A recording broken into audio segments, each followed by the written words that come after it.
Georgia, Georgia.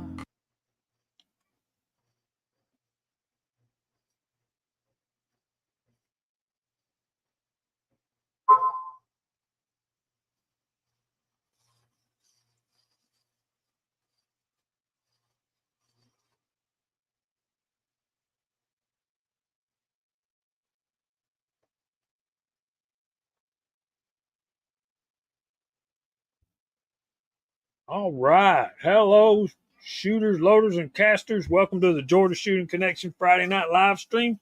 Hope y'all enjoyed that work by our buddy Chessboard. How'd you like it? Don't everybody talk at once. That was good. That was good. Pretty cool. Yeah. Very cool. First time I ever done anything like that.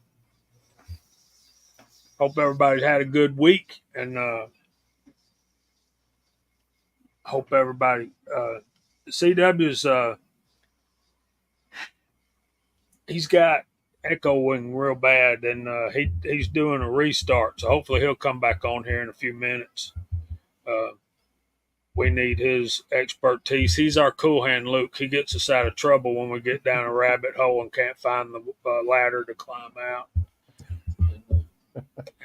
He's over there in the side chat. Yeah, he is, and we're missing some folks this evening. Walter had a hot date with a 38, and Gene had comments about that, but we miss you, Walter. Kyle Lusk, not to be confused with the other Kyle who won that fabulous Winchester.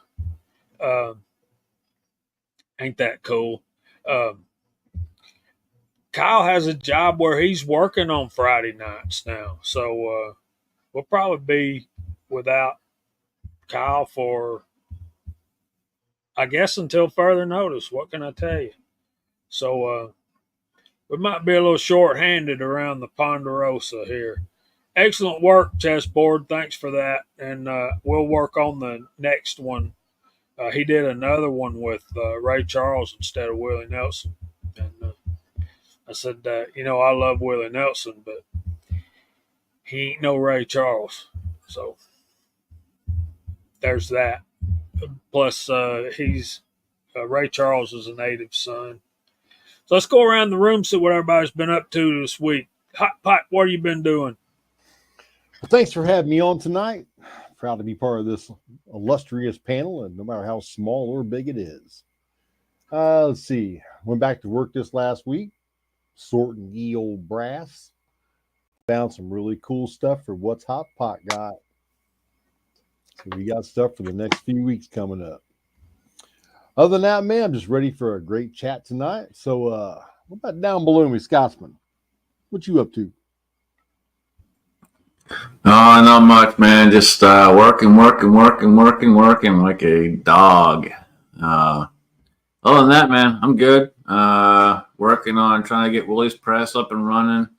Only issue I have right now is trying to get that damn powder measure to work correctly for me. So that's where we're at on that thing. He had it working, but I'm trying to figure it out. So we'll get there. But other than that, man, yeah, it's been a decent week. Too long, too short, too long, too short, all at the same time. But it's Friday. Good to be here. And Mark, what you got, brother? Not too much. Back to work myself this week, and made for some long days, but didn't get to do any casting or reloading this week. I guess the only noteworthy thing, and I did put up a real brief little video, I was able to pull together one more piece from that junk box. I picked up a 36 caliber cap and ball revolver and put that old gentleman's kit back together, and now it's my kit. So looking forward to maybe tomorrow evening or Sunday morning getting up and going down to the range and trying that thing out.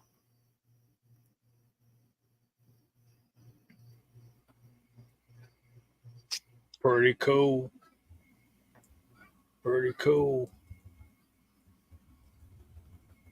Wow, I'm behind on the comments.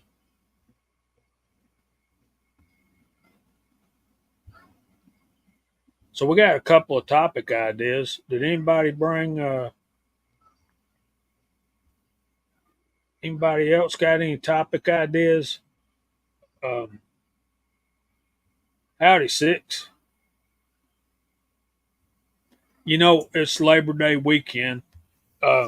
Football starts. Weather supposedly starting to cool off, and it's a little cooler tonight. It's only 77 here in the great peach state of Georgia, but that's a good bit cooler than what it has been. Last week we had heat indexes way over 100. Um, um, Next week's going to be back up in heat indexes over 100 again, though. And so when Labor Day gets here and when the weather starts cooling off, and you think of football, and not far behind football is hunting season. And the reason I bring that up is this coming, well, tomorrow starts dove hunting season in Georgia. Now, how many of you guys dove hunt? Then the next weekend starts deer archery season, and it'll be 100 degrees, and gnats will be out, and the fleas, the chiggers, all that stuff still be running wild. Scotsman knows, he was in Georgia. Um, September the 9th, climbing up in a tree with a bow is not my idea of fun in Georgia, but we'll talk about all that. So you bring up the bow, and our good buddy, our good friend out there, MCK, drew up a video. And for those of you that aren't aware, what he threw up is the Glock of bows. He threw up a Matthews bow, and that is the Glock of bows, and it is horrible. Horrible. No, bad no. And I'm going to have a counter video. Me and him already talked about this. But I will have a video up here in the next day or so. We'll get that going. But I will show you my setup and what I got rocking and rolling. But yeah, MCK is rocking the Glock of bows, and shame on him. Shame on him. Well, he also said in that video that wasn't his first choice. It's the one he's using this season. I got to say hey to my Georgia buddy up there, the Trappers. Was missing in action. Some folks had to call me up, make me go to his house and check on him and all that. And he's fine. He's just been real busy. And we've been missing you, Trapper. So glad to see you back. And he's got a couple videos up on a trapping job he did. And Reloader 762 says dove have disappeared around here. Corn hasn't even been cut around here yet. Speak of the devil, and he shall appear. There's Mr. Mock. What's going on, brother? Howdy, folks. Hey, How we doing? Take that Glock and throw it away, man. Dude. Look at this boy all clean. I'm talking about. From a guy who shoots Strohs, I don't know about that, man. Mark got a haircut, trimmed that beard up, looking sharp. How can you trust anyone who shaves their beard, trims their beard, cuts their beard, does anything to their beard? How can you trust that? I thought I was going to have to cut mine completely off this past week. Okay. I mean, look at this guy down here. Yeah. And then look at this guy all the way over that way. And come on. I mean, that's just an excellent beard right there. It's not Georgia trapping and fishing excellent, but it's damn near close. And then you got Mock, who just shaved it all off pretty much. Dude, what? I sure did. Feels You know, good. I had this discussion with someone else that I worked with in another job here in the last week, and they kept having issues all week. And they never had an issue when they had a beard, but magically they shaved their beard off and they kept having problems. And I'm like, dude, you took away the magic. You lost your mojo. It's like Samson and Delilah. You took away the magic, man. Tell it. It's like Stella got to get her groove back, man. You know?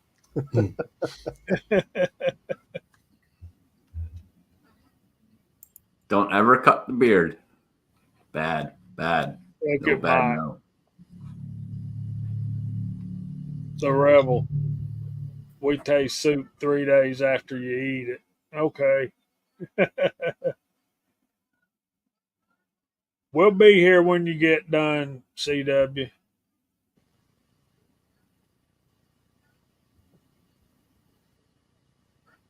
That's crazy. But yeah, I think I've never hunted archery season in Georgia in September. I'll go before the season starts for gun after October gets here, but it's still way too hot in Georgia in September for me. What did I miss? It's We were talking it's about beyond beards, and then we were sticky. talking about archery. Yeah, it's beyond sticky, beyond hot out there, man. I tried it once, and yeah, no, that was bad. We were talking about hunting season starting as football and Labor Day and stuff like that goes on. The various Okay. hunting seasons start up. I think I froze for a second. We were talking about beards, and then I came back to talking about archery. Okay, got you. And your video helped inspire that topic. And then CW had a great video about 22 squirrel rifles and stuff. And that was pretty cool, too. Heading out Sunday to do that myself, scouting and shooting squirrels. Well, that's a great thing, man. It's a great excuse to get out there. There's Ashley. Hey, what's going on? We got Abigail out there. The ladies are starting to show up. Gentlemen, be on your best behaviors. Always, sir. Always. Always. It's because you got a lady up there taking close eyeballs on you, man.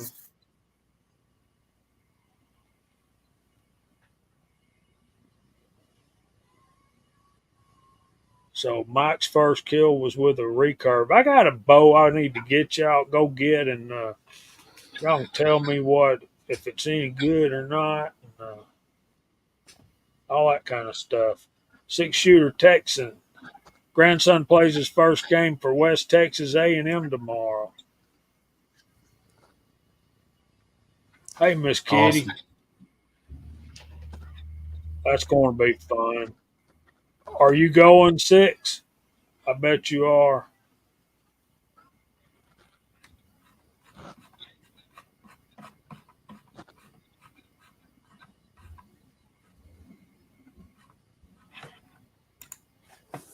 There you go, Scotsman.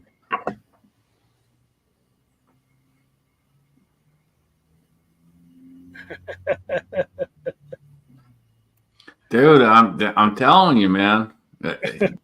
You just don't do it. You know, my brother shaved here, I don't know, last year sometime. And the boys were like, what the hell? And they're a good age at this point. But they're just like, what the hell? And yeah, he's got it grown back out at this point. But guys, don't you got a decent beard, don't shave your beard. Leave your beard alone. Don't pull a mock. Just leave it alone.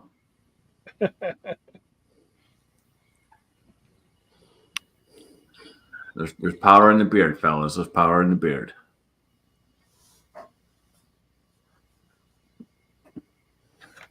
All right, Miss Kitty, what kind of vehicle did you get? I heard you describing it or saw a few of those.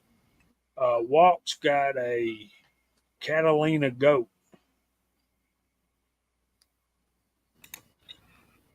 I was talking to my buddy that I'm doing this work on this rifle for, and um, he got a shot on one with his bow last year and said he let that arrow go and the deer looked like it was on the Matrix, just dodged the arrow clean and just poof. Said it. He said it looked like it laid down like he had hit it, and then the arrow hit the ground behind it, and then he jumped up and ran off. And I'm like, wow. Crazy. One thing with archery, and it's really easy to do, is to shoot over or shoot under. And it don't take a whole lot. I mean, literally, you can be off half an inch, and it'll make a big difference. And what most folks don't think about is when you're up, if you're up in a tree stand or you're out in the cold, when you try to draw that thing back, it's not like you're drawing it back in a nice warm range where you've sighted it in and so on and so forth. You're out there in the elements and you're dealing with a whole different ball game.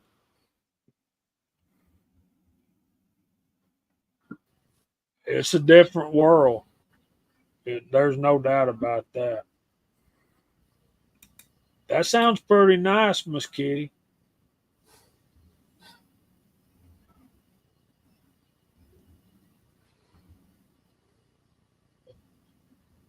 Last buck I shot with a bow was right underneath me, right under the tree stand.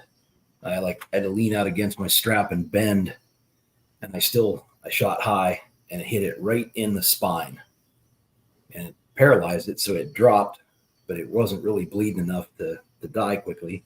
I couldn't climb down because it was literally right under my ladder, and I was afraid I was going to get cut up if I climbed down there to try to cut its throat.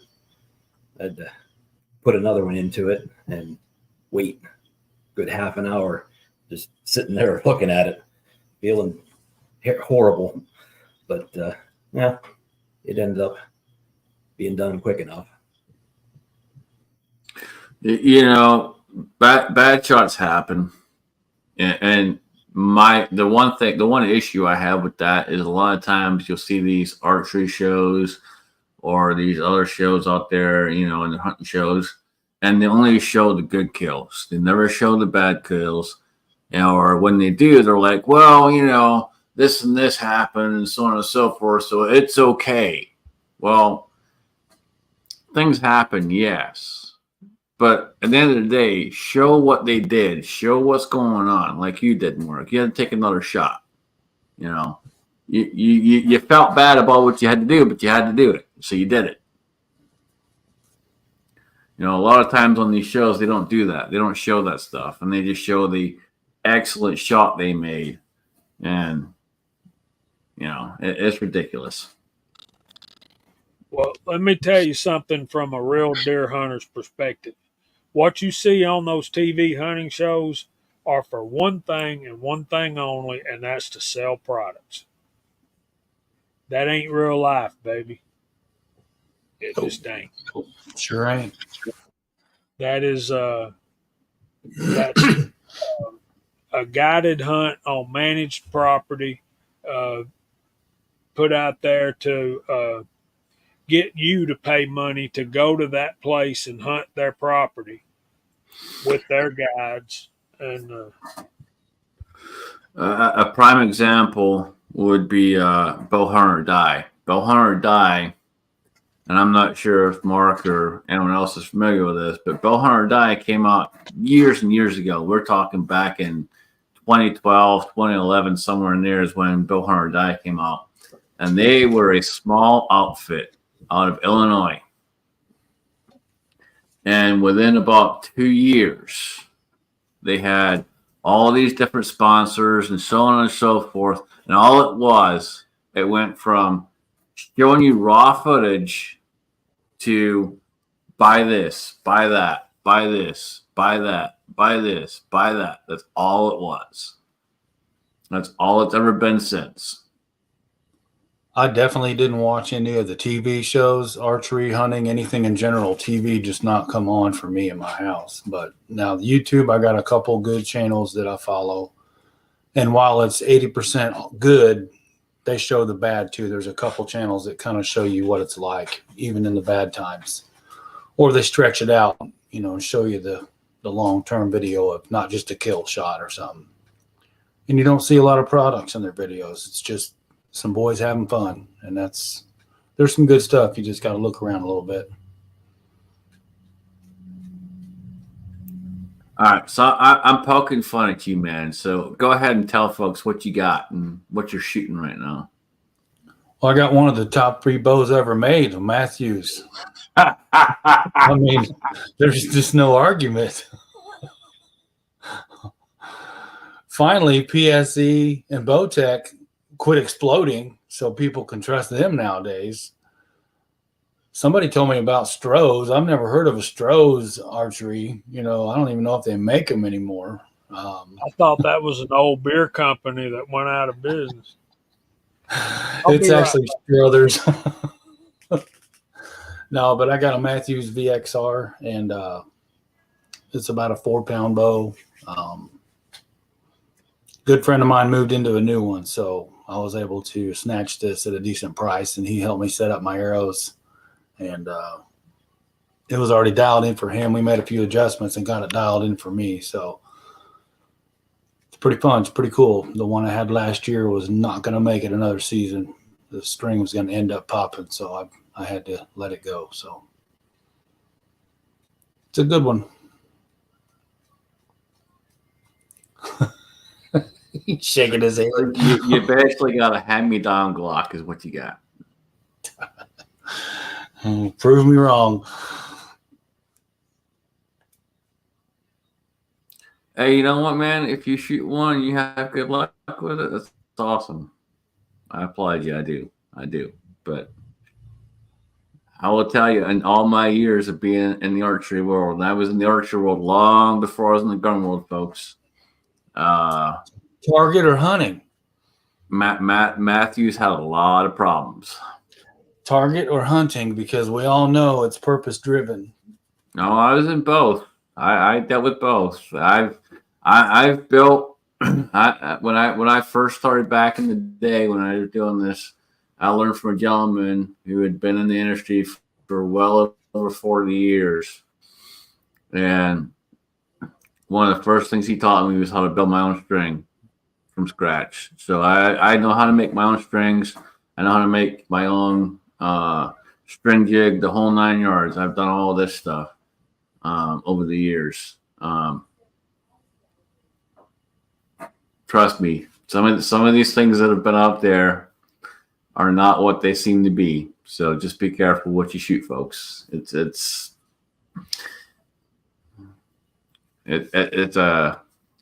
go for something that is tried and proven and tested and been out there for a long time.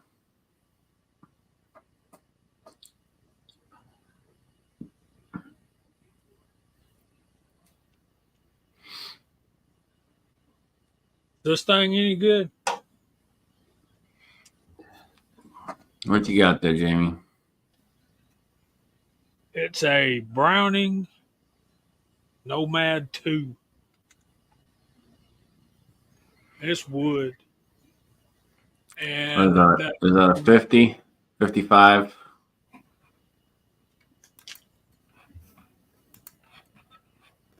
It says D3C0936 is a serial number. 50 pounds. And you can adjust it to 60. Apparently you can change the length of the arms. You can adjust that. And you got, see these things? Yeah, that's how you change the weight. Yeah. So this is one that somebody gave my son. And it's kind of way too long for me, but I would try it. I like shooting stuff, so I don't know if it's an encounter or not. Abigail has a question about. I bet it will, Mike, if I don't get carried off by the skeeters and chiggers. Do y'all have any barrel recommendations for a Savage Axis in 308?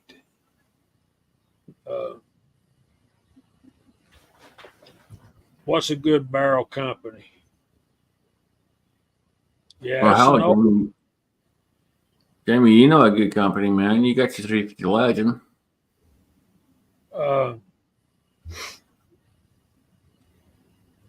that mine's a Shaw, and Yep. I know some folks like Shaw, some don't. They make a good barrel, man. Okay, Mike answered her. I'll go back and see what he said.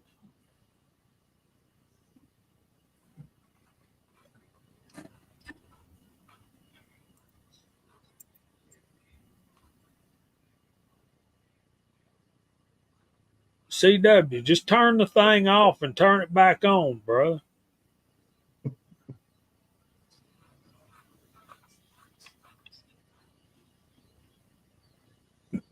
I know that's right there. I can't find.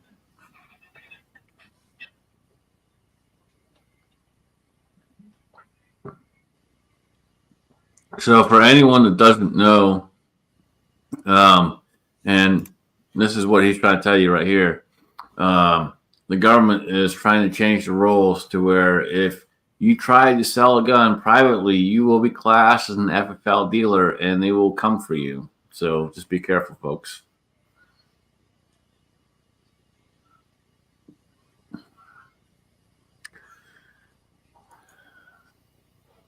That's a good one, Fudd.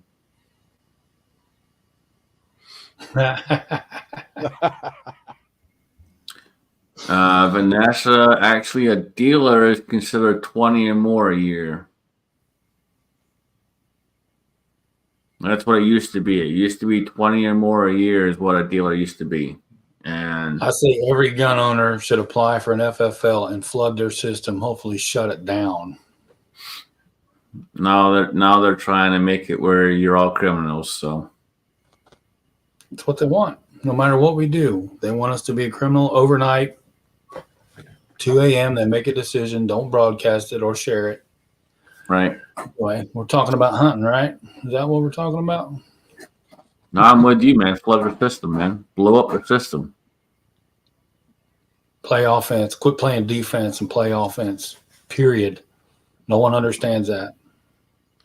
It's the only way to do it, Mark. Local level. Forget feds. Local level. Nobody listens to Fed anyway. States do what they want. Why not do what we want everywhere across the board? Yeah, Vanessa, as a generally as a federal, it used to be 20. It may have been less, but it used to be 20. Marijuana is legal in several states, but the federal still thinks it's not legal. So why don't we make all these gun laws legal in every state? Screw the feds. I mean, what's the difference? There isn't any. Play some offense.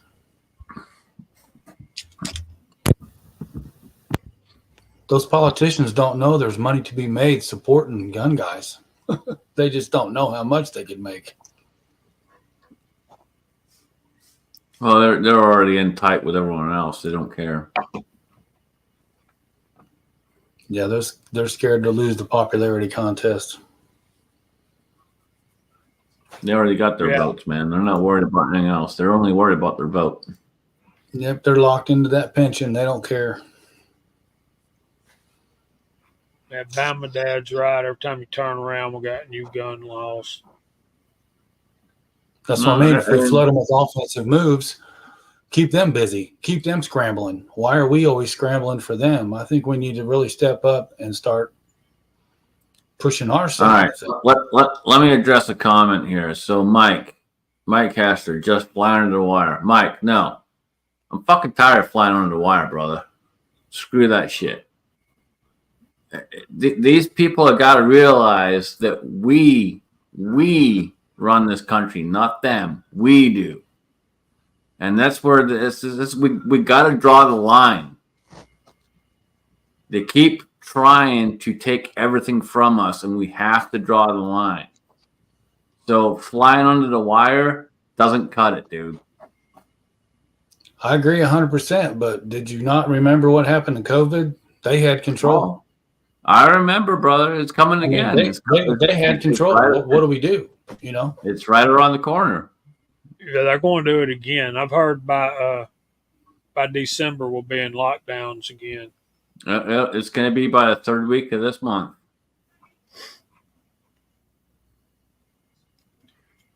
If you ain't ready, be ready.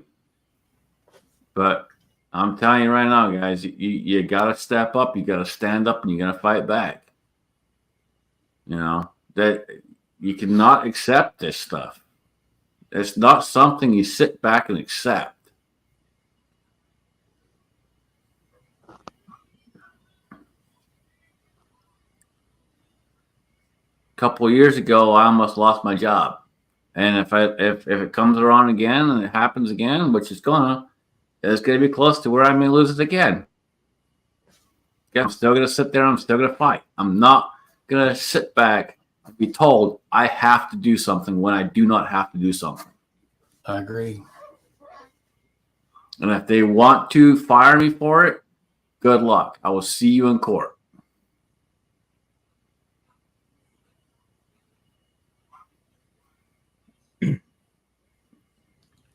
And I guarantee you, I will freaking win that case.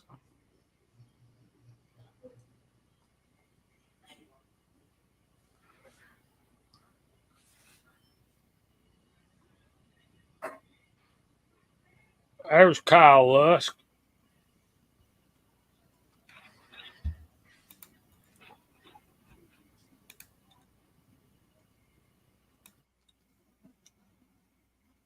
So I saw this T-shirt,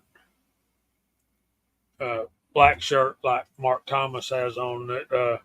You know, the script from the Constitution where it says "We the people," and it says "We the people" across there in that same typeset. And under that, in little bitty letters, it says "Are pissed." So, yeah. Hey, Doug Thomas. All right, we got. We're at about 8:30, so there you go, Mike. What can we type in to say hey to everybody? I know what. I got one for you here. I'll type it in first.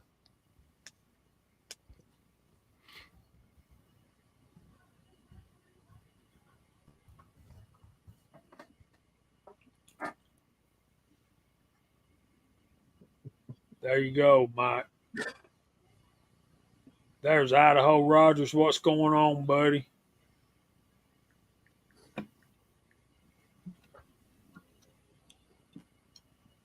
Okay, there we go. Rock and roll, people. Rock and roll. So we have the Scottish American on the panel and in the side chat. Welcome. Let's see. Y'all are blowing me off the page here. Let me get back up here. So we got Miss Vanessa Kitties out there, Doug Thomas, Abigail Finnegan, Kyle Lusk, Andre D'Angelo, Ashley A. reloading from the hot pot, 6-shooter Texan, Rich White, Walks Fletcher won't use that word, GGW Outdoors, Mark Thomas, Idaho Rogers USMC, Bobby Barlow, TAB Videos, Bama Dad, Michael Hartneck, Mike Hester, Papa's Place, Edward Petty, Tim S., Georgia Trapping and Fishing, Tim McDonough, Rallis Carvelis, Lakeview Outdoors, Pony _47, Duffer 426. Sorry I messed you up there. Duffer 426. Daniel God is my judge. Michael Hurtneck, Floridian, Dwayne 7834, Kyle, Dale Pogue, Papa's Place. And we blew off the page again. Michael Hurtneck. Hey, Michael. Thor's Axe, James Pollard. Kyle's got to go. Buzzty Fork 8. Chessboard. Tactical Fud, Rick Harris. And I think so. I think that's everybody.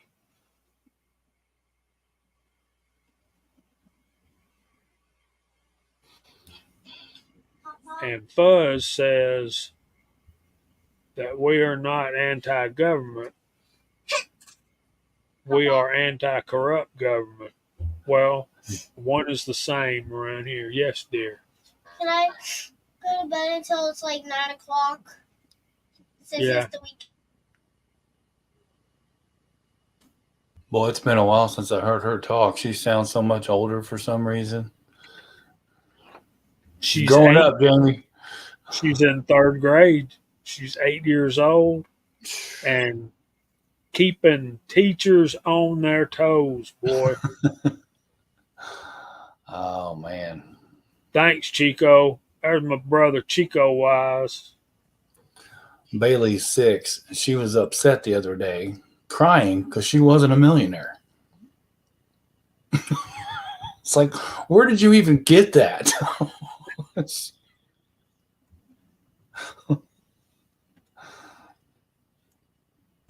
Well, she must have heard some politician because they're the only ones there are, right?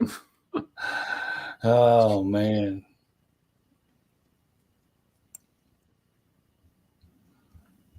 Y'all nasty. Out here in the rural area, everybody's on the same page, but it's hard to get away from that crap in the cities. The problem is, man, and it's everywhere. It's here, and it's out there, it's all over, man. It's like cockroaches. The cities help decide what's going on, and the majority, unfortunately, in the cities are all freaking Democrat and so on and so forth, and that's what causes all the issues we have. Like a No, bunch of cockroaches. You can't control them, and they keep overrunning. There's too many of them. It's pretty simple. no, that's not just saying that Democrats are the problem, because not just Democrats are the problem. We also have a lot of Republicans that are also part of the problem. They're just And catalysts. They sit there and they're rhinos, and they cause a lot of problems. We have like our governor here. Our governor is a freaking rhino and a piece of shit. Yep. They're just catalysts feeding the machine. It's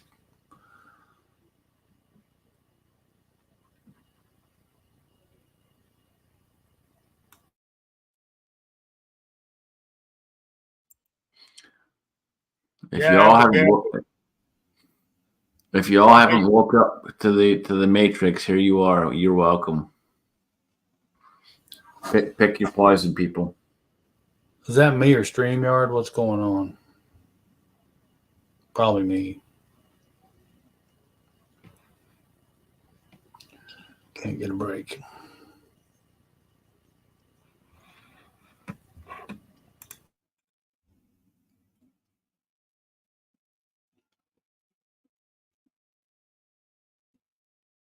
Let me tell you something, Chessboard. I did the dreaded deed, and we don't do politics on this show, which is hard to tell tonight so far. But I got to tell you,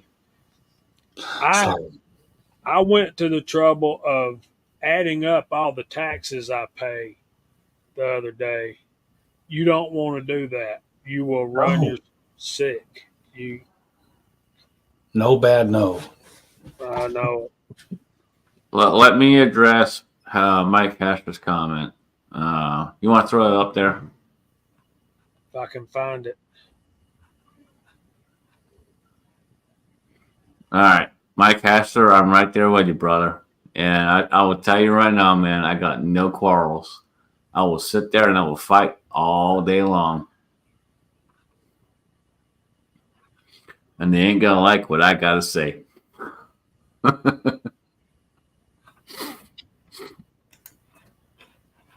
You think a pissed off Cuban's bad? Wait till you got a pissed off Scotsman.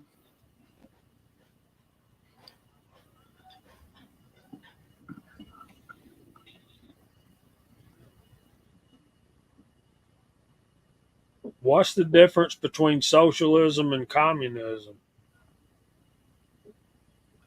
A few weeks, maybe a few months. I see no difference. And they're taxing us into oblivion.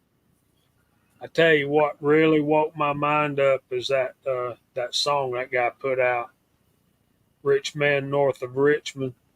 That shook my world. I had to start adding up all the taxes, especially that line, your dollar ain't nothing because it's taxed to no end. And I got to adding it up, and I'm like, man, we are quadruple taxed on every penny we make. And it's a shame. I tell you what, though, man, Buzz is right, and Chessboard, uh, the way the government was set up, you were elected to office to leave your job and go do a service for your community and for your state, for your country, and then you were supposed to go back to work and earn a living good enough to retire on. Not anymore.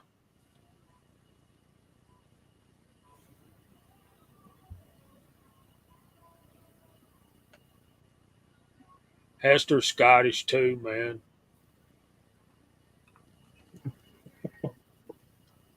Thor's axe. Thorax.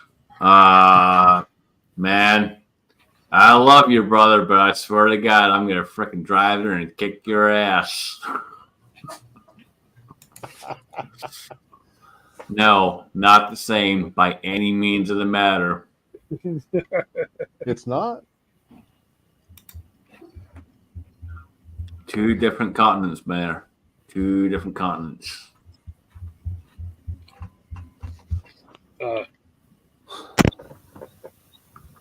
I don't disagree, Bama. Okay, if you're going to threaten him, he's going to just kidding. So Well, of course, he just felt like a little pussy, so you know.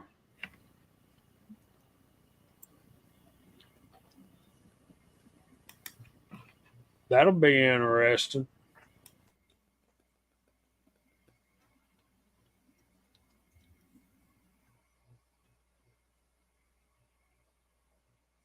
Most democracies do.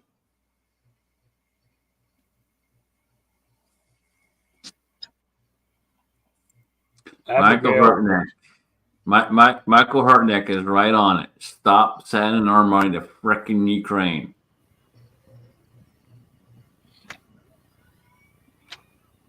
send some of my money to me.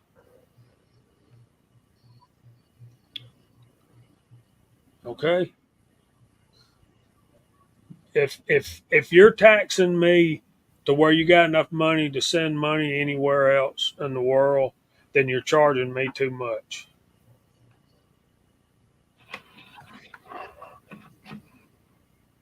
Anyway, Chessboard, I went in the Army in 65, got out in February of 68. Lied to us and it's never stopped, gotten worse. Learned from experience. All right. Mike says he's Ulster. All right, Mike. You want to go? Let's go, bro.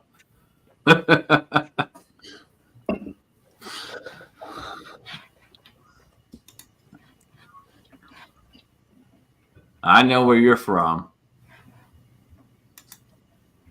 I'll go toe to toe.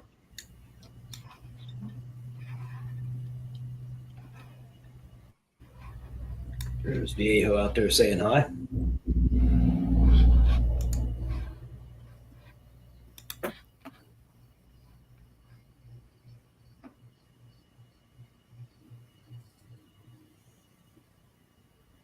Well, there you go.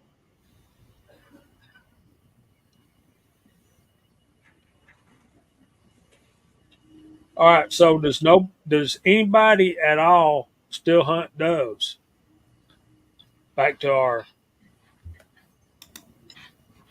All right. There you go. In 3, 2, 1. Hey. What's up, Mario? West Coast weirdo. I was waiting on that.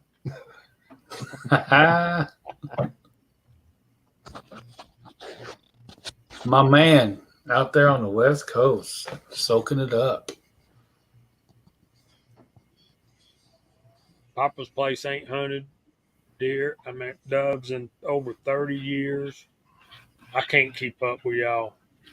Boy, that's some good eating. I know that. I'd like to try it, but I got nowhere to go around here. Bama Dad does. Mike Hester does.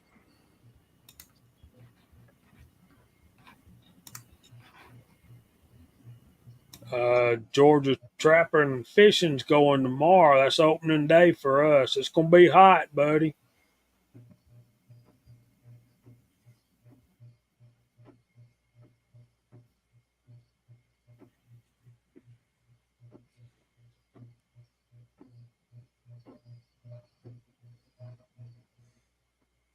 Yeah.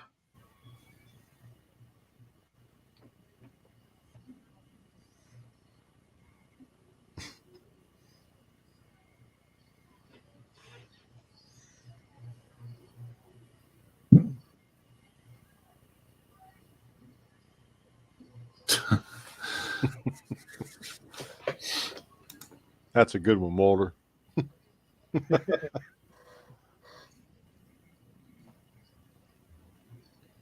GGW says nobody goes there anymore. It's too crowded. Yeah, some of the hunts. Yeah, that wouldn't surprise me either, buddy.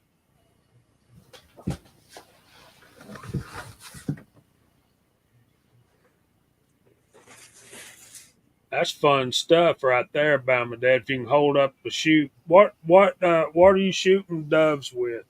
You guys that shoot dove, are y'all? Hey Mario, don't want to get him all hot and bothered.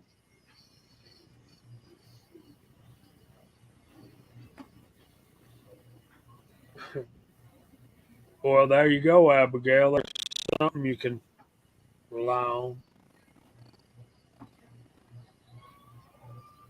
A zero gauge? Is there such a thing? Walt's I 20 think gauge. that was supposed to be 20. Yeah. Tommy Boy said their season started today. GGW uses 7.5 or 8 12 gauge, and Bama Dad's using 12 Browning 12 gauge, an A5 maybe. Our starts tomorrow, Tommy Boy.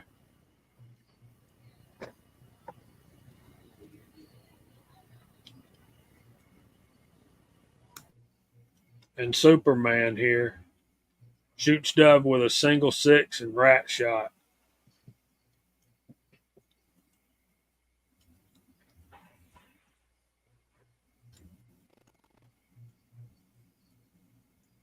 Zero gauge would be a hell of a big shell. Yeah, it would. I've shot a 10 gauge. It hurt. I ain't gonna lie. I have a single shot I use for turkey. I don't really want to shoot it more than once a year. Do you shoot those 3.5 inch Magnum 12 gauge out of that thing? Yeah, I don't blame you.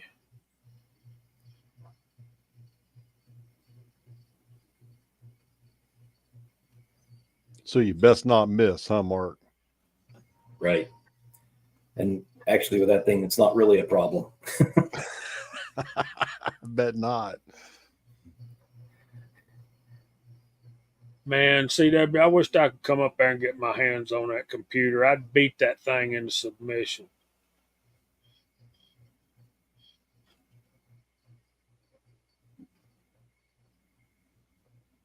Look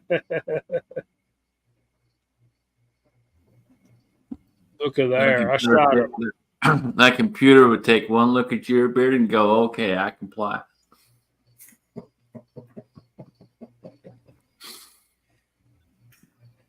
An 8-gauge coach gun once.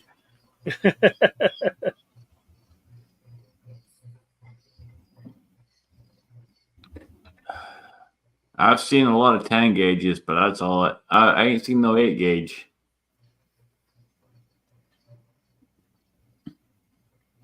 You can almost drop a 12-gauge shell all the way through it.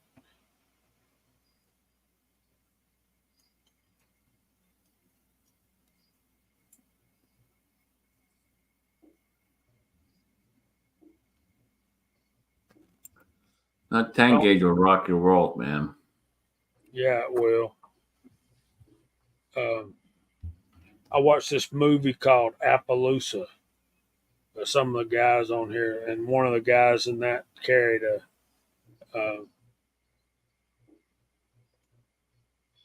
8-gauge.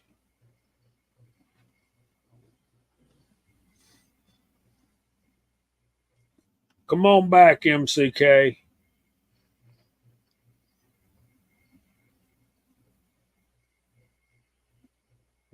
Yeah.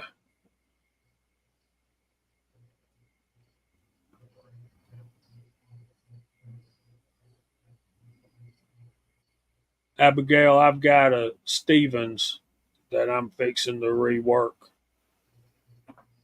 And I can't wait. There's my brother. What's going on, man? Who? What's up? Hey, Chico. How y'all doing, man? Good to see you. Good seeing y'all too. Can y'all hear me this time? Yeah, man. Wall to wall. For now. For now. We'll see how long that lasts with Carter. Had to take his phone off the rip because he's got a tablet and a TV, so.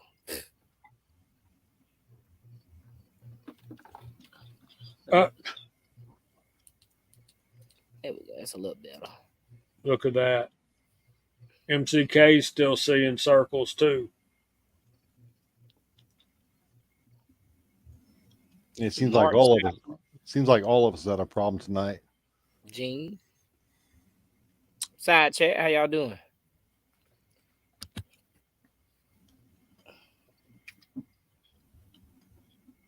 Look at coming in here. There's the American Hillbilly. Hey guys, how y'all doing? What's up? Hey guys. Hey there. Congratulations, 1,000. Well, thank you, buddy. Oh man. All right. Hold on. Stop. Everybody stop for a second, please. This guy right here says and claims he does not like hard seltzer. But the minute he hits 1,000 subscribers, what's he do? He drinks a hard seltzer, folks. I thought I could just to be funny, but no, I can't even swallow it. I made my mind up, no more. I mean, not even for a joke or nothing. The only thing I'm doing is shooting them with firearms. So, y'all come up, y'all figure out what his channel name needs to be, but he's got to change that because American Hillbilly don't cut it no more. Oh man, He's got to be the assorted flavor seltzer boy. Something. I mean, dude. There's no such thing as a hillbilly that drinks a freaking hard seltzer, dude. None. I And this totally guy agree with literally volunteered at 1,000. Oh, I'm gonna take this and drink it because I hit 1,000. So that's his new celebratory drink, where like we would do like, whiskey on the rocks or something, Yeah. but Well, he's doing seltzers. yeah, no, it's like I drink a light beer, and that's about it for me. And I thought it'd be funny to try to drink one for that, but no, I ain't gonna attempt it no more. That stuff. Here's the issue, man. You keep these things around, so you keep them around for a reason. Apparently, you like them. Actually, those are still in the fridge from that when I drank it, those two on the channel. I not had time to get out and shoot them, but they're definitely going out to the range now. No doubt about it. Why are they taking space in your refrigerator? That's the question I have. I know it's bad. Yeah, If you're just going to shoot them, they should be outside in the yard. That's where they always are, and they're out there in the shed by the range. And like I said, I bought a new 12-pack or whatever for that night, and oh gosh, but yeah, those were what's left in there, and they're already out in the shed at the range now, so they're not even in this house anymore. So I don't know, man. I don't know. It ain't gonna happen anymore. I guarantee you that. Okay, we got two new members in the panel. Let's take a minute and ask Mr. Chico Wise what you been up to this week. How's your week been? Been good. The weather broke a little bit, and so that was great. Because every day I came home, and I was prior to that, my clothes were soaked. Yeah. So, just working hard, man, and still active with my boys' school and stuff like that. He's in middle school, he's in chorus. I didn't have no control of that. He didn't, so they got to participate and go through performances and stuff like that. So, but I ain't did nothing as far as no reload. Last chat, I think I said I was gonna clean this bench. I ain't even dang do it, bro. I've been woe out. So the heat. Hopefully, I ain't cast nothing. But when the weather breaks, I'm gonna be a casting ass. I'm gonna tell you that because it's too hot to cast. It is right now, or smelt either one. Smelt. I got a bucket over there. I'm looking at that. Just it keep getting fuller and fuller because I ain't smelled it nothing. So yeah. Well, at least you're finding some good stuff, man. Since I've been able to spend any time with you, I built a new bench. I got to do a video on it when I get it all organized and stuff. So, those automobiles that's that on the street, parking lots are great, man. If you're looking for stuff, man, parking lots are great. That's what Buzz always says. Yeah, I see Buzz out there. That's why I had to say it, man. Yeah, he says churches on Sunday mornings and Walmart. Dude, he's always talking about Walmart parking lots. Walmart, man. Walmart's the place to go. Yeah. There's Ricky Baird, our soon-to-be neighbor, Chico. Ricky's moving from Connecticut down to Kingston, Georgia. Wow, nice. You better bring some AC with him. He's got he's getting like a 5-ton unit, man. He's used to those 50-degree nights, so he's going to be we'll have to go hang out with him when he gets down here. Yeah, our weather is the humidity. It ain't even hot. It's the humidity, man, mixed with the heat. But it's you go outside, you be like, they take your breath away. It does. Humidity is killer, man. Humidity is ridiculous, and I'll tell you, out here it's been so up and down. It's not even funny, and I'm trying to regulate the safe as best I can, but I will tell you, man, it's not an easy task right now. It's really not. Nah. Now he's rubbing it in, Chico. Man, we had Jamie. What did we have? We had a 20-degree drop. Now, granted, that only put us in the 80s, but that felt better than in the hundreds. Oh, yeah. Now, No doubt.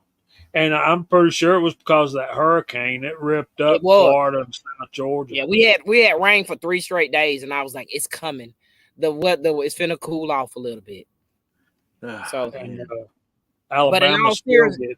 in all seriousness, something that probably a lot of people don't think about, the humidity, it's terrible on weapons.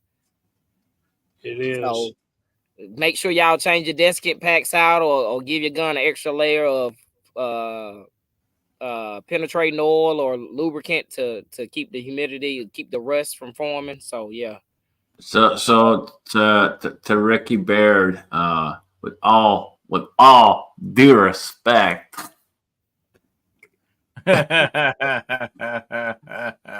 the humidity out here is freaking ridiculous. So yeah, with all due respect, my brother.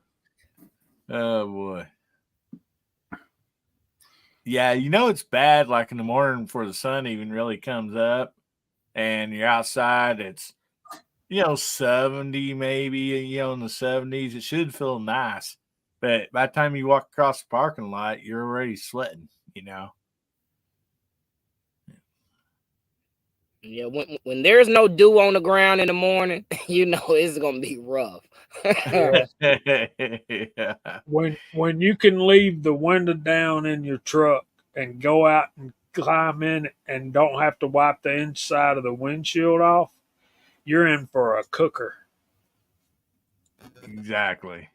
So there's just a couple of good recipes, Miss Abigail, if you're looking for 308 stuff. I'm going to be using some, let's see what he's got. He's got some 165 grain Hornady interlocks. And I'm going to start with some Western Ramshot tack. Yeah, that sounds like a nice day, Tommy boy. 52 this morning, 75 today. Yeah. What part of the world are you in? I thought Tommy Boy was close. I thought he was like maybe Alabama, maybe? No, Bama Dad's over in Birmingham. We got to go see him, Chico. Birmingham, huh? Yeah. I think, where's that nice range at? Talladega. Where is it? In Talladega? Is that where it's at? Yeah, we need to meet him down there. I'm telling you, Mike. Yeah, it'll be before we have 52 and 75, 52 for a low and 75 for a high. It'll be late October, early November around here. Ain't that right, Chico? Mm-hmm. Tommy Boy's in Iowa. Yeah, my bad, Tommy Boy. Yeah, and CW sends me a text every morning. We're going to meet you over there, Bama Dad. I love Western Ramshot tack, Mike. Jamie, yeah, we'll order. I'm sorry, go ahead. I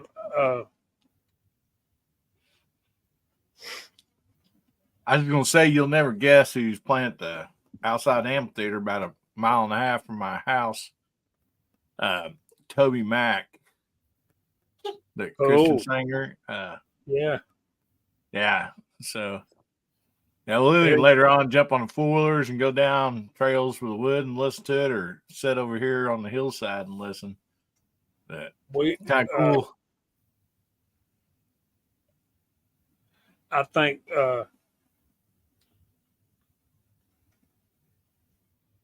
I'll keep that in mind, Tommy boy. He says use a Magnum primer with tack.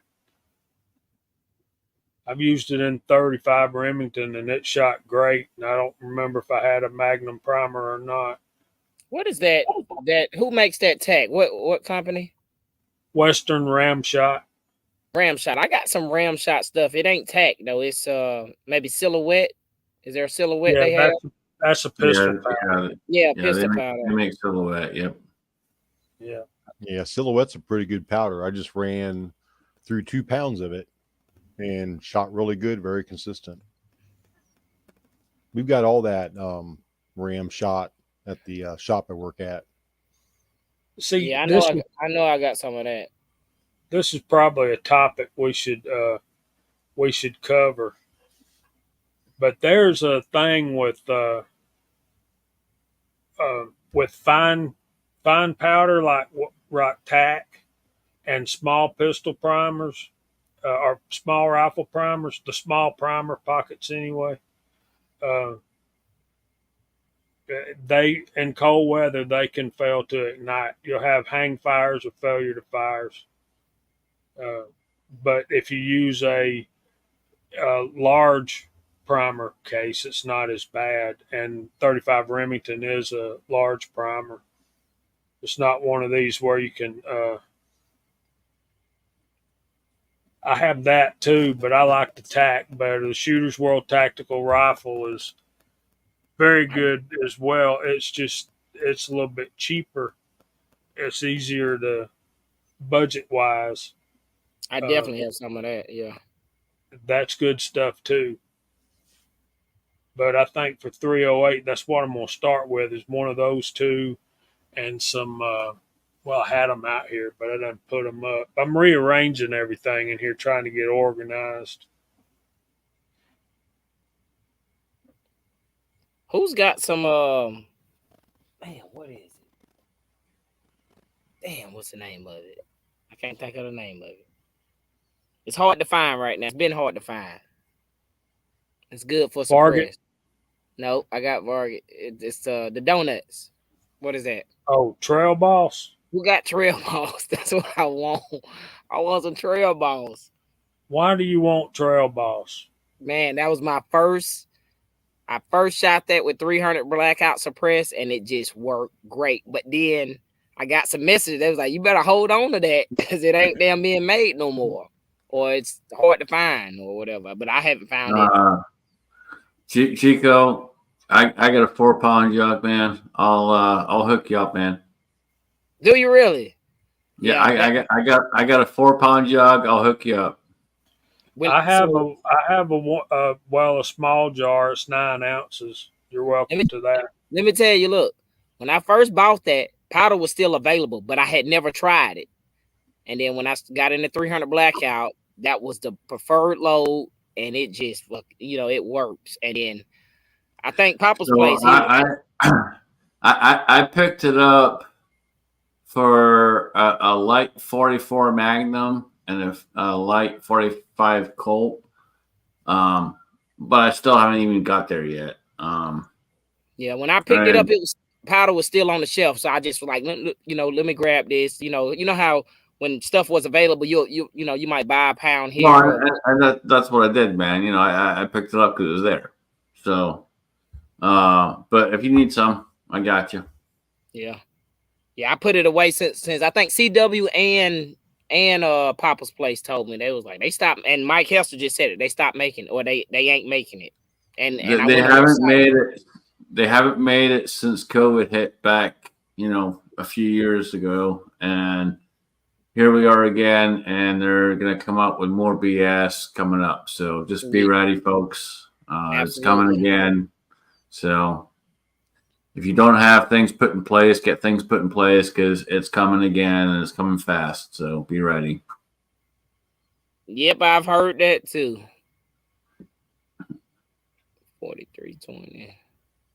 If you look at things like gas prices and why gas prices are going up and going up really quick, that's why it's coming. So just be prepared.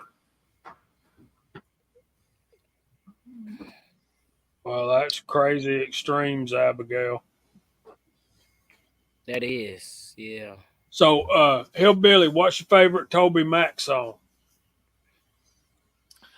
Oh man, that one blessed. Oh man, I don't remember if I'm saying the title right. I don't know, man. There's quite a few of them that I like.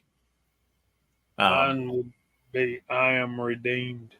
Yeah, that's a great one too. Yeah, Hold on, Jimmy. I got a question for you. All right. How can you ask a supposed hillbilly what he likes about country music when all he drinks is all of these fancy, fruity, frickin' whatever hard seltzer frickin' drinks? That's not a hillbilly, man. That's not a hillbilly. Now, Scotsman, maybe he's on that keto diet, where he's cutting out all the gluten and all that stuff. He could be on keto. Hold on. So next you're gonna tell me he's all about climate change and making sure we're okay with climate change and supporting what we're doing and helping us be better and this, that, the other. That's what you're gonna tell me next, right? Well, we're not talking about country music. It's a spiritual song. Yeah. But y'all are going to have to stop this. Now listen, y'all talk about y'all come on the live stream and we talk about cut up and hard seltzer and White Claw and all this. Now, every time I turn on my Roku or every time I'm looking at something on my telephone, I'm seeing ads for White Claw vodka. So apparently they make vodka, and the White Claw, whatever it is, hard seltzer thing is. Can you do me a favor, Jamie? Can you pull up Rich White's comment? Hey, Rich. Here's the issue, man. You can't see it because he's got a hat on.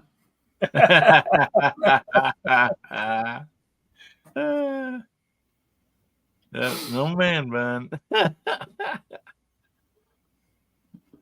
It's there, you just don't see it.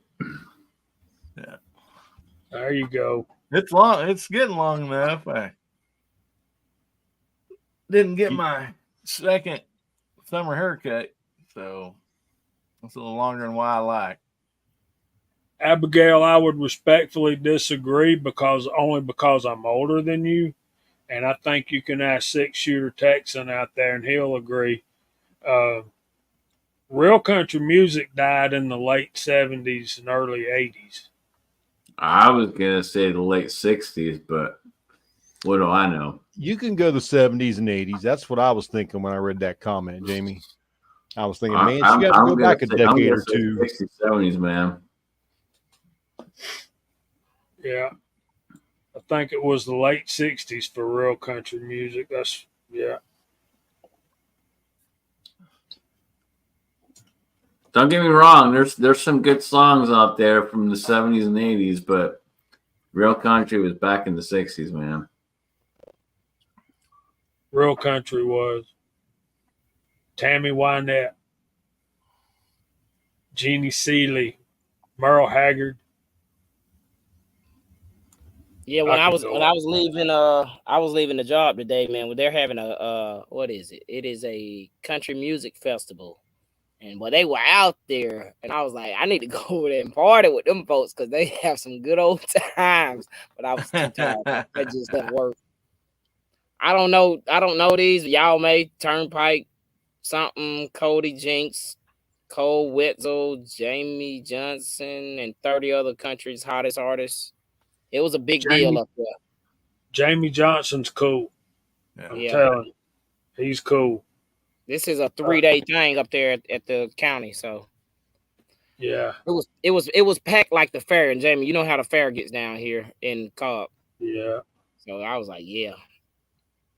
Outlaw country was real country, Abigail. That was in the 70s. That's the reason I extended it out there. Furlan Husky. Turnpike Troubadours. I don't know. I think that's one of those.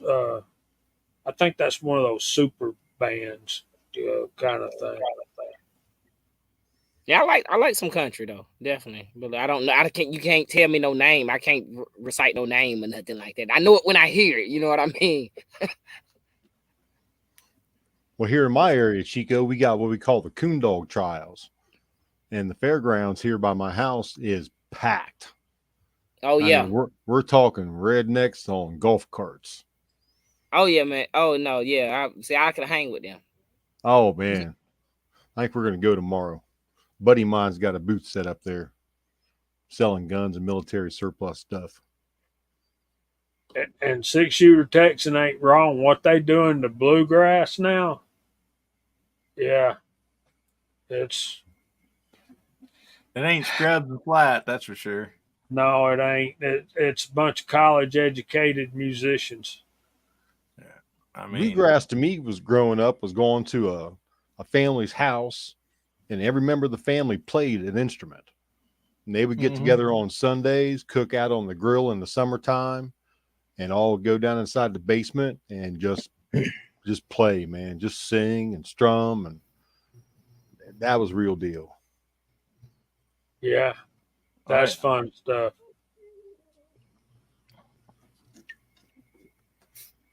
The old Gibson don't forget family. Marty Robbins there, Walter. Yeah, Marty Robbins was awesome. Patsy Cline couldn't be touched. Ashley A. Loretta Lynn, my favorite one of her songs is "Don't Come Home a Drinking with Loving on Your Mind."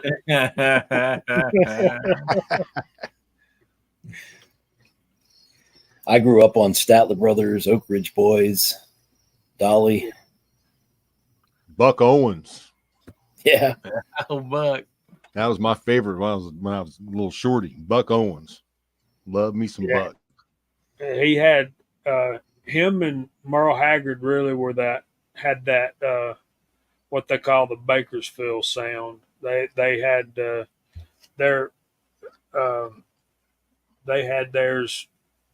recording studio was out there. You know what that sound actually morphed into, though, right?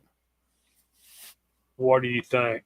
That Buck Owens, that Bakersfield sound morphed into rockabilly. Kind of did, yeah. He's actually classified and considered the godfather of rockabilly for having those timing beats. I got one. What, Waylon Jennings? Is that country or no? Oh yeah, outlaw. Okay, that's outlaw. My coworker put me on. My bad. I'm sorry. I like it. Okay, I had to think about it. Yeah, in the later years, Roy Clark had a theater here, and beside it, he had a restaurant, and it's like every now and then he just show up there in the restaurant and sat down and pick, for an hour, and Conway Twitty was so awesome. Mm-hmm. That Hello Darling is absolutely fabulous. And Duffer 426. I had completely forgotten about Slim Whitman until you brought him up. Well, now you got to say Boxcar Willie. Yeah. If you're bringing Slim into the picture, you got to get Boxcar in there too. Oh yeah. Oh, Chico's typing in Boxcar Willie. Watch out. Here is Boxcar Willie. He's got a piece of straw hanging out of his mouth before noon tomorrow. Jim Ed Brown was fabulous. I like him much better than Slim Whitman. Don Williams was fabulous. He died way too young. There's Todd. What's up, buddy? Okay, we got to get to some stuff. What's Hot Pot got? What? Hot Pot? What's Hot Pot got? Hot Pot's got something out of the ordinary tonight, folks. Tonight, I brought something that you're just not really going to ever get to see. Well, unless you're Hot Pot. I'm going to bring it up here on my phone. I got it saved because I need all this info. I found me an Oerlikon 20 millimeter. I'm echoing again. It's a Oerlikon 20 millimeter cannon round. This is a 1942 issue. Wow. This is shot out of a machine gun off of a ship. It's designed to take down low aircraft. So it's an anti-aircraft round. It is Berdan primered, as you can see in the bottom there. Snake eyes. So I'll read you a little bit about it. It was put into service in 1937 to the present date. The place of origin is Switzerland/Italy combination. Let's see. It is actually fired out of a cylindrical magazine that is gear driven. The original was. It has been updated to be belt fed. In the gear driven mode, it can fire up to 450 rounds a minute. In the belt feed system, up to 900 rounds a minute. The weighted projectile I could not find in any source. So if anybody knows what weighted projectile this would carry, that'd be fabulous to know. But that is one mean son of a gun. And in comparison to shooting a 50 BMG to this is like shooting a 30 caliber to a 50 BMG compared to a 50 BMG to this. That's how much poof this gives you. So if this can is anti-aircraft, that's one bad round. And I got this from my work. Came in one of the bags. That thing got a live primer in it too. Yes, it does. It's been through the wash, the dryer, everything. It's not going to go off. If Now, it would, I'd be is that amazed. a shotgun like size wise? Is that a shotgun primer size or what? 50 BMG size. Okay, all right. Maybe a little larger. We don't have any 50 BMG primers at the shops I could compare it to, but I just thought this was really cool and I wanted to share it. I've got some other common stuff for the weeks to come. I got a nice little bucket over here full of just different odd things, but I just thought that would be a neat one to show because it is a military round. That's cool, man. Thanks for sharing that, man. That is awesome. I'm going to use it. I'm going to sit it on my table next to where I sit and put a pin in it. Pin holder. That's what Hot Pot's got tonight. Thank you, Gene. That's interesting. That's always fun. I'll try to keep it fun for you. I was telling CW earlier that we need to get you to send us. He was showing off a bunch of his old manuals. I thought it'd be cool if you would send us some stuff. We could try to find load data for. Yeah. And anybody else got an echo? Yep. Yeah. I'm muted. So. CW, how you doing, brother? Has my echo gone away? No. Yeah, I was worried about that. That's okay. I don't hear it, so I hear nothing. Everybody sounds fine to me. What's up, CW? How you doing, bro? Hey, man. I don't hear an echo on CW, but I hear an echo on everybody else. It's catchy. I'm just going to mute your mic, CW, and you unmute it whenever you want to talk. Can you hear an echo now? No. Oh, yes. Echo now? Yep. Back again.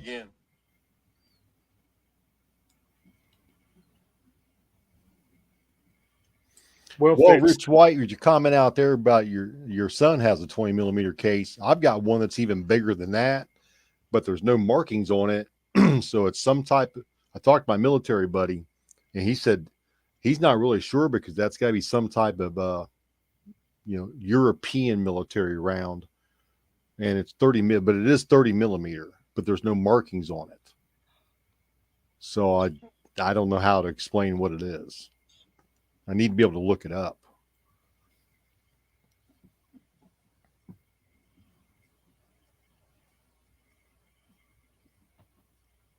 Walk says he's looking for a 40 millimeter round from a Bofors. I didn't even say that right, did I? Bofors? Boffers. Air for Okay. some over. Far out. Far out. Okay, we'll wait a few more minutes and then we'll do our Bible verse of the week. How about that? Chico, we've added a couple of segments. We like to get Gene to share some of the stuff that he runs up on at the place he works, and then we started doing a Bible verse every week.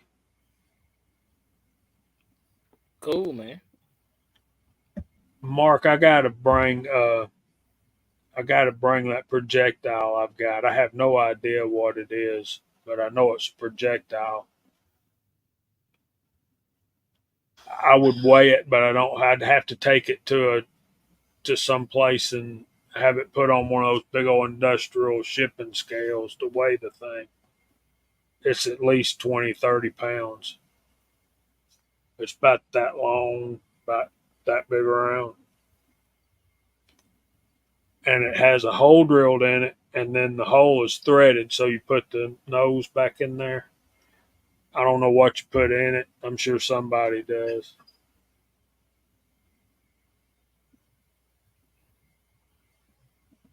That's that Boffers round. Walk said I said it right. And that thing is as long as your chest is wide. There's another picture of a guy loading with it. And wow. I mean, Good night, Rich he's White. holding it like this.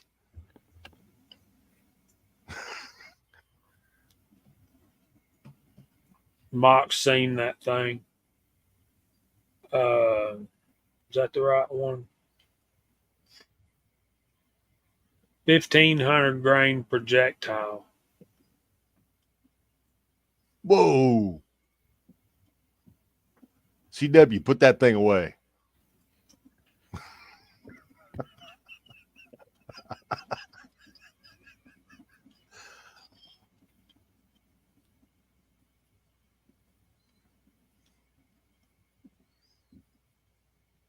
There you go. Was that a primer?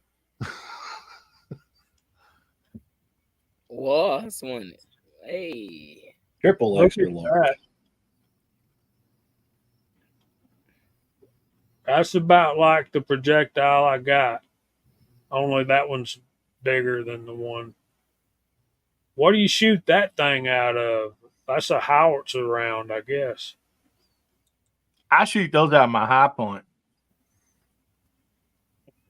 At hard seltzer. Y'all ain't right.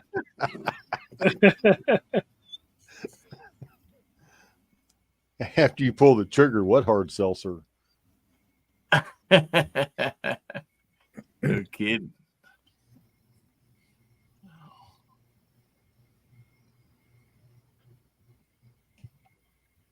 Some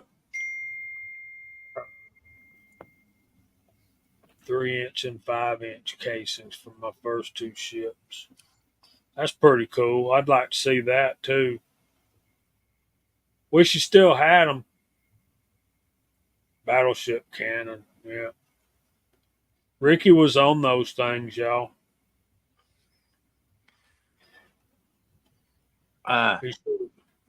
Talking battleships, I'll save that for another topic.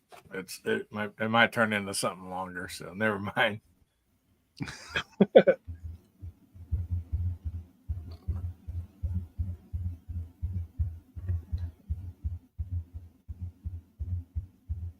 Ron Wayne, come on, buddy.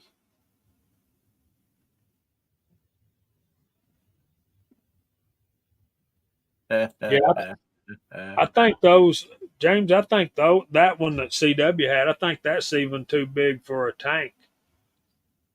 You got to remember, you got to stash some things in that tank somewhere. Yeah.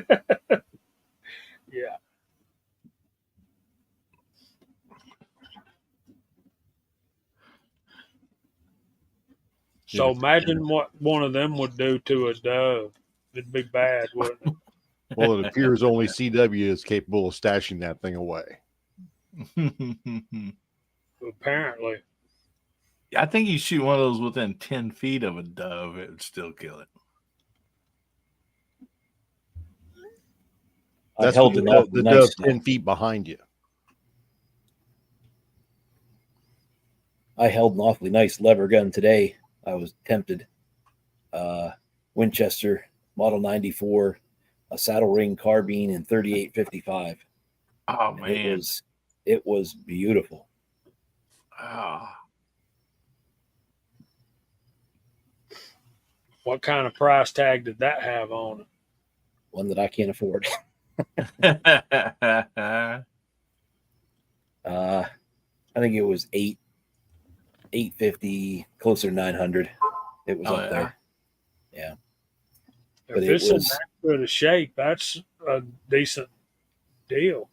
Yeah, it was a good deal, and it was in great shape. I can't be spending money like that. Sounds to me like you just need to get a bigger car, Ricky. Ain't that the truth? Tie that thing on the roof around here. That would be awesome, though.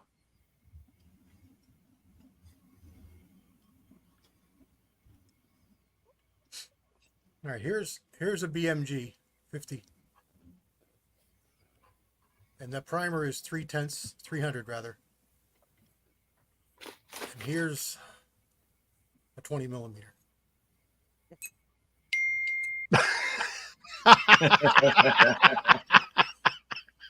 Yeah, looks like a 22 may come next to it. 4570 or something. Dang. That's crazy. Same primer. Wow.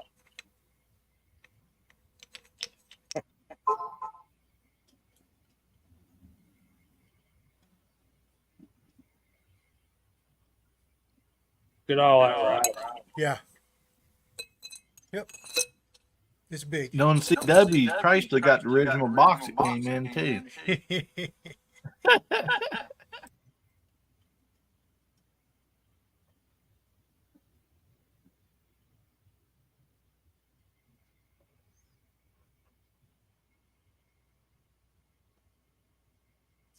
Yeah, that was a really cool video you did, CW, with all that older ammunition and stuff, and you still had the boxes that it was in, and I mean that took me down some memory lanes there.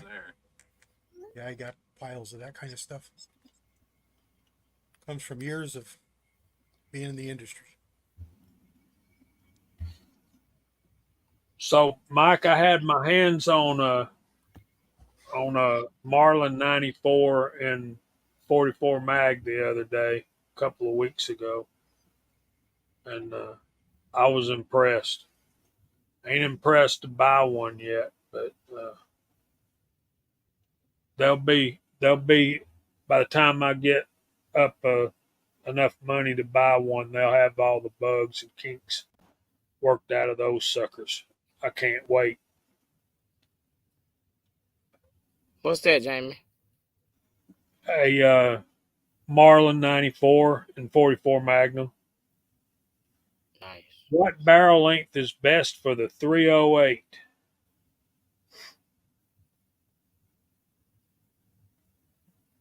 Thanks, Anna Lee. There's Anna Lee. What you're going to find most is 22 inch. I wouldn't go shorter than 20 on a 308. I just wouldn't. I've heard a lot of the experts say military, like the AR-10s and stuff, that 18's the minimum. I wouldn't go less than 20. But if I was going to use it for a long range target gun, I'd have a 24-inch barrel, especially if I'm buying a barrel. You know, they're not going to cost you that much more.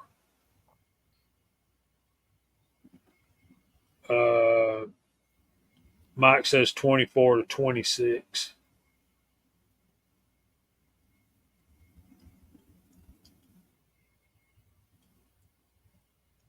Yeah, that's what I thought too when I had my hands on that one.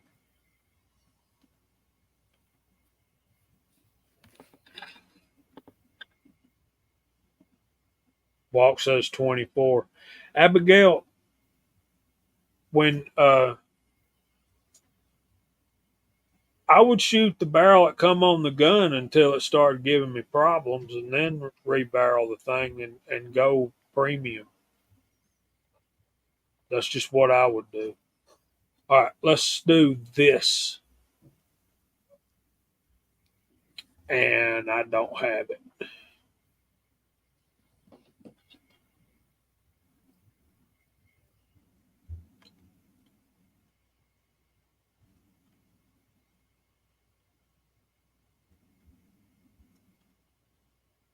Okay. Y'all might think our verse of the night's a little bit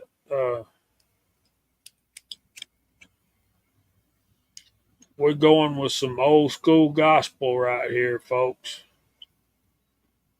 John 3:16, for God so loved the world that he gave his only begotten Son, that whosoever shall believe in him shall not perish but have everlasting life.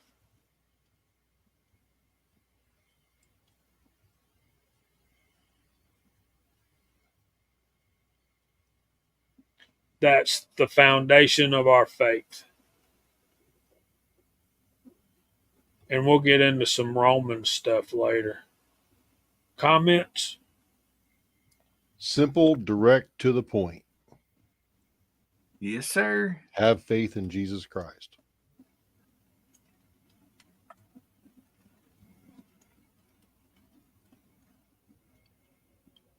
I think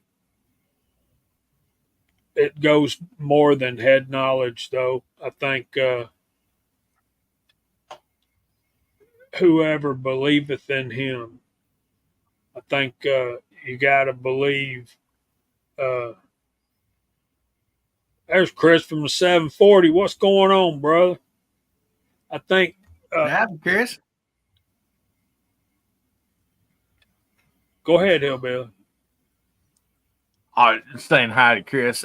Yeah, I mean, that right there is one verse that I believe, you're a Christian, that you should know this one, because without this verse, it's just this is the foundation. I mean, the way I take it, the way I've always been taught, that not only that you should know that God gave his only begotten Son, and whoever believes in him shall not perish. But if you kind of, or the way I was always explained, a little deeper or whatever. But you got to know that, and you also got to know that, and believe in your heart that he rose again. He's not dead. And anyway, and then to get there, you have to ask him, to come into your heart, and you got to believe, ask, and receive. And that right there, is the key right there. And so for me, it's such an important, piece of, our scripture, because without this right here, man, you're lost.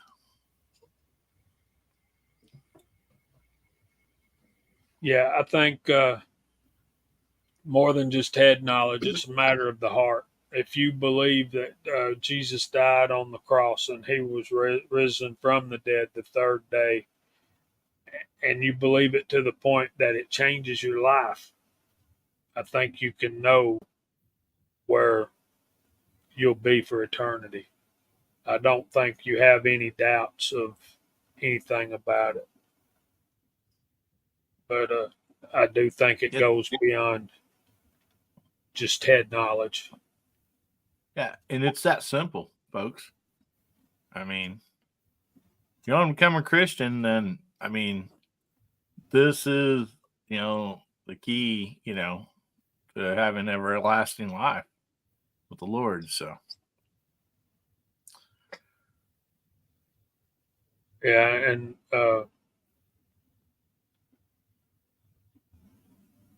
I thank you for suggesting that verse. And any you got any questions or anything like that, all you got to do is let us know, and we'll be glad to expand on that. Uh, and Abigail, Mike Hester's right. The 700 action uh, is more recognized and more customizable and all. But the Savage is those axis, the 110s especially. Man, you can do so much with those now too.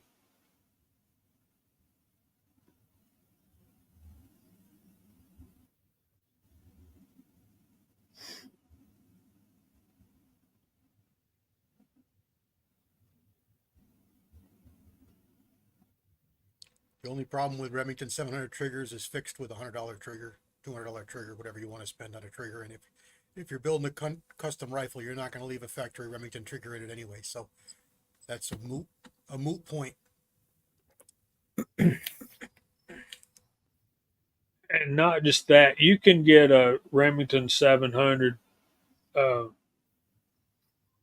an ADL for about the same price that you can get that Savage Axis for, and the only difference between the ADL, the BDL, and the CDL is uh, magazines and other stuff that don't matter if you're going to be replacing all of it anyway. 308 is awesome. There's no argument from me there for sure. That's awesome. Just I don't know if you read what I wrote, but if you're looking to build something, and you only got money for the Savage, that's fine. I'd say buy the Savage in the caliber you want and shoot it. Like I said earlier, I don't know if you read my earlier comment. I've got a Savage Axis that I picked up from my wife, and I can honestly tell you that it's one of the most accurate rifles I've ever shot or owned, and it's also one of the cheapest. It's a fine shooter, but if you want to build something to have a really nice rifle, I wouldn't build it on a Savage Axis. But Hey, buy look, one and shoot it and have a good time with it. Just don't sink a pile of money in it. You know what I mean? Yeah. Go ahead, Chico. No, I was confused. I was trying to say CW's echo is gone, but then I heard it when I started talking, and it may not be his. It's just, I was like, that echo is gone, but I heard it when I started talking. I'm sorry. Continue. My bad. No, man, we got to start wrapping it up here in a minute. We got to make way for Mr. Gizzard Gary coming up at 10 o'clock. So, You know what? I do got something to say, Jamie, about that verse, man. okay, say it. Man, that's deep though. That verse is like that. That's like the sacrifice. You know what I mean? When I speak about that,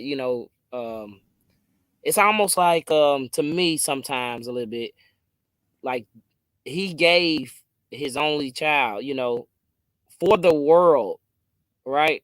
And a lot of how scripture goes, the world didn't they were not nicest or as accepting to his son, you know what I mean? So but it's a deep verse, you know what I mean? It's rolling across the screen, so I was like, let me just throw my little piece in, and that's not a complete understanding. I mean, or a complete synopsis of what I understand about it, but that's a deep verse, man. So It's continue though. it's one of the first ones we learn as little kids, ain't it? But now that you're old and you can really dissect it and get the meat of it, Right. yeah, it's boundless. Yeah. So that's where I'm at with that, and we should probably stop that from scrolling across.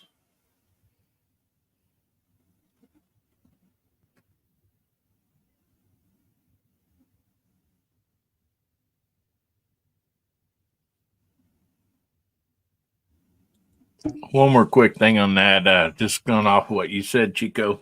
I mean, just think, us as a human, if we had only had one son, Correct. and there was some, maybe one person or group of people, and you knew they weren't worthy. They weren't, they were Right. sinners. We are not worthy, and we are sinners. And to sacrifice your own son, and that it can get pretty deep if you think about it, brother. Oh, absolutely agree. So if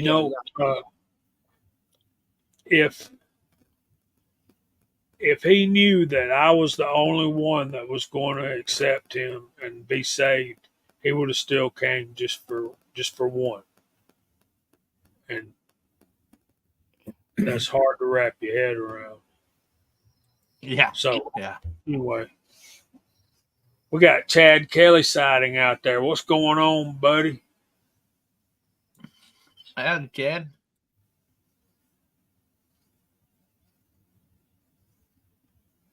Mark Thomas, you got anything to say about our verse tonight? No, nothing to say. It's a good one. It's a good one. Absolutely. All right, so we want to start going through the room here. Let me add Scotsman back in here. So, who wants to say goodnight first? You want to go first, Jason? Scotsman? I'll go. Go, Chico. Yeah, Go. I always do it. Anyway, Yeah.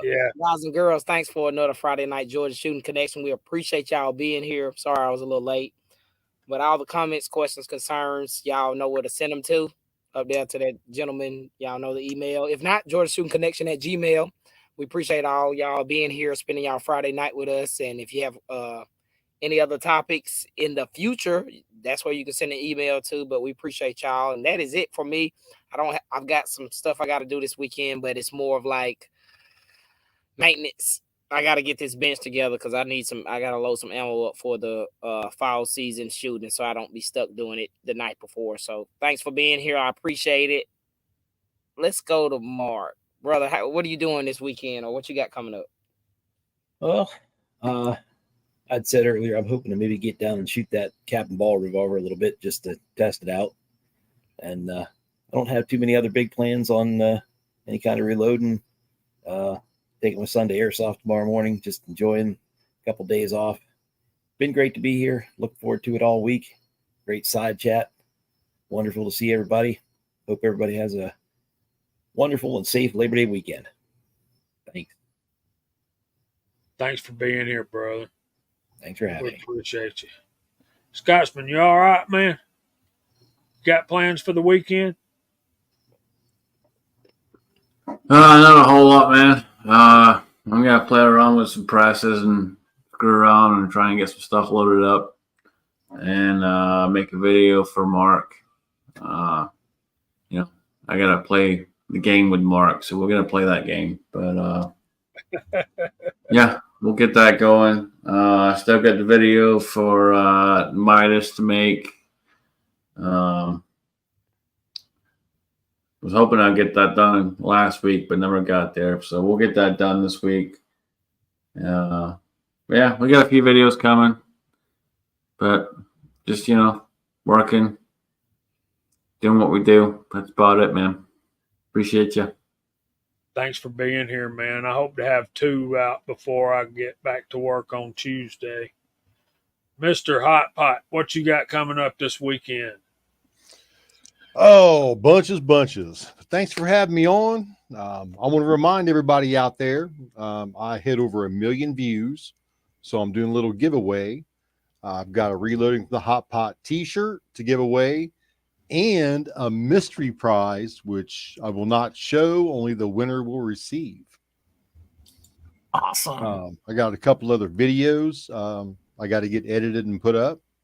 And I've got a benefit shoot Sunday for a local children's organization. So I'm going to go do some Steel Challenge and USPSA stages, have a good lunch, and just enjoy the day with a bunch of fellow shooters. Nice. Sounds That's all I fun, got. man. Sounds like Sounds like a lot of fun. Yeah, it's gonna be a good weekend. Absolutely.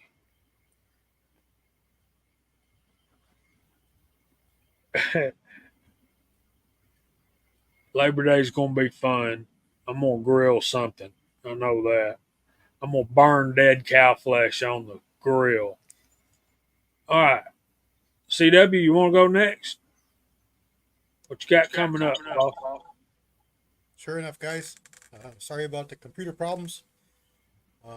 Just got stuck with some. Sorry, I got stuff going on over here. No, nothing going on. Don't know what's going on. Kind of take it day by day. That's how it goes over here lately. But I'll surprise everybody as well as I surprise myself with what I got, what I can do. So I'll thank everybody on the panel and thank everybody in the side chat. Sorry I wasn't able to pay better attention to it, but that's how it goes sometimes. Hillbilly, what you got coming up? You got a big party coming tomorrow, I think. Well, not yet. That will be the 16th. And but tomorrow night on Guns, Beer, and Therapy, we will be having a special guest on. You're not going to miss that. It's going to be a lot of fun. And then the following Saturday, we'll be giving away the rifle that Garage Guy is have been selling tickets for. And so we'll be doing that giveaway there. And I'm going to give away something for the people that donated through my channel for that. And then the following Saturday, we're going to have a big giveaway. Yeah, it's going to be a 1K giveaway. Hit 1,000 subs, man. I'm so thankful and for that. Set a goal to hit that in a year. And man, I didn't know for sure if I was going to make it or not, but I mean, everybody come through, and I'm so thankful. It was just nice to reach that goal. And so take a breath here after a week or two, and then I'll figure out a new goal to set, But anyway, I just want to thank you guys for having me on. I love Friday nights here with you guys.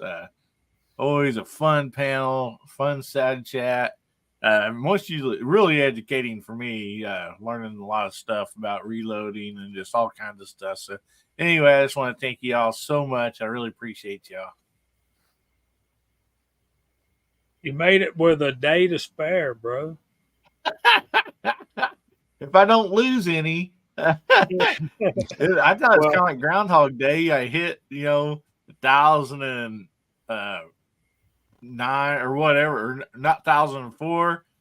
Woke up the next day, I had 995, and then I hit it again. So I mean, I might get to do it over again tomorrow. Who knows? Well, congratulations. That's quite an achievement, 1,000 subscribers in 1 year. So, thank you very much.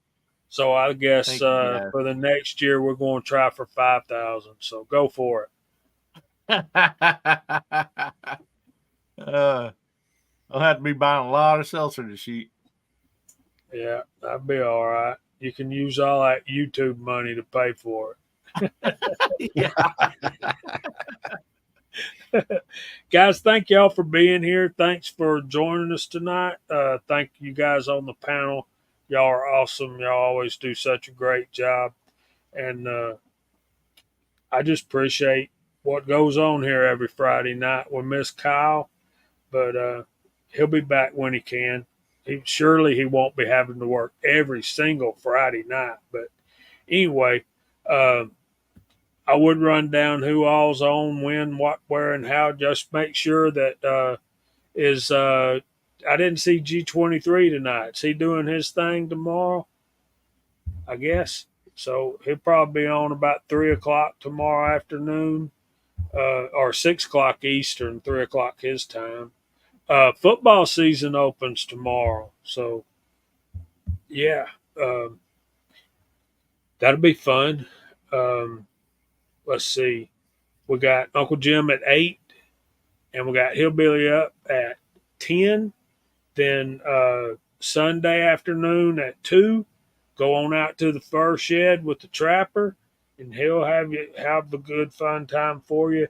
And then 7 o'clock, are we having foreign and domestic tomorrow night? Foreign and domestic on the Scottish American channel at 7 p.m. Eastern time. And with that, all that wrapped up, I guess we'll say, if the Lord's willing, we'll see y'all next Friday night at 8 o'clock. And we hope the Lord blesses y'all real good. Say good night, y'all.